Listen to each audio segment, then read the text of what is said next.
You'll often hear the term veteran writer used about mystery writers, crime writers, all kinds of authors. This next guest of mine in the author studio is a true veteran. He's been writing for over 50 years and has published over 100 novels. I got a pretty good feeling that Lawrence Block's going to have something to say. I was just talking moments ago with John Sanford, and he said that when he was starting out, he read a book of mine, Telling Lies for Fun and Profit, which is about writing, and he said he got the only really useful writing tip that he'd ever had, and it was extremely useful. And it may be the only useful thing I've ever suggested, so I'll repeat it now. It's that one. It was a tip I got from an agent, and that's that one take one's first and second chapter and switch them around. In other words, don't begin at the beginning. Begin a little later and then come back and fill in. So if that was useful for John Sanford, whom I regard as one of the best writers around, and it certainly helped me when I was starting out, so I pass it on. I'm afraid I like them all rather more than they deserve, I suppose. But one book of mine that I always felt got rather less attention than it might have, and that is dear to me, is a book called Small Town, which is a multiple viewpoint, a big New York novel.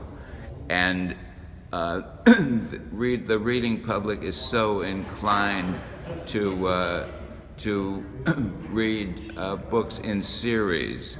Especially as time goes by, people will pick up on series and read them all, so that a non-series book, a one-off, it may get less attention than it might otherwise merit. And I always felt that was the case with Small Town.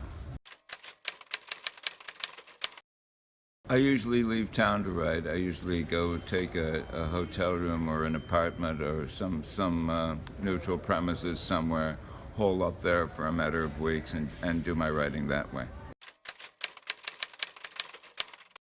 I don't really know precisely. There were quite a few. During my years in high school, I was reading a great deal of realistic American fiction of the first half of the 20th century, and that all put the idea of becoming a writer in my mind.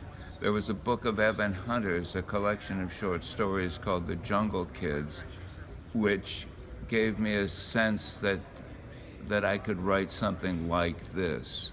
So that was seminal in that respect.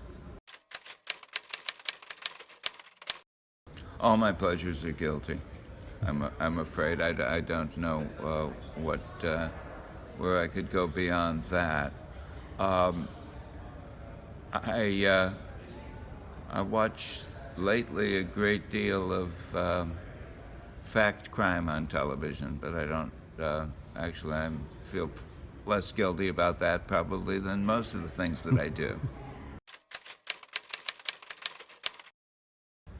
No, I don't. No ritual. I just sit down at the computer and write a bit, play a bit of solitaire, write a bit, check my email, so on. Eventually, at the end of the day, I stop when I've written enough to be satisfied with. I don't really plan. I don't outline. I have a vague sense of what's going to happen, but not too much beyond that.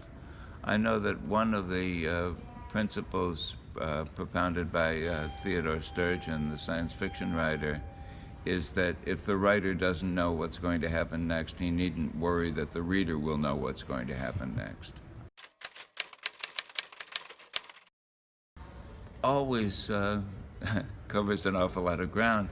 No, I knew probably when I was 15 or so that was what I wanted to do, and actually I was writing professionally just a couple of years after that, so there wasn't a lot of time to think about it. But